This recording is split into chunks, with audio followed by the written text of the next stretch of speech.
జనజాగృతి అధ్యక్షురాలు కవిత గారు ఉన్నారు. కల్వకుంట్ల చంద్రశేఖరరావు గారి అమ్మాయి.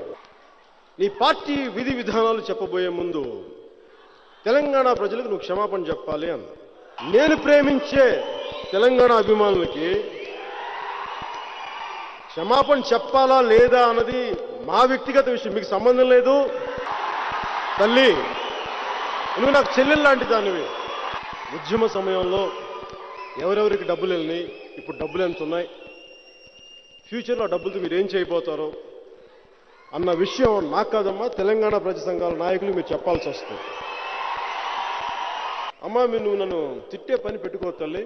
ఎందుకంటే రేపటి నుంచి మీ అన్నయ్య గారు మీ నాన్నగారు నన్ను తిడతారు, మీ మామయ్య గారు కూడా.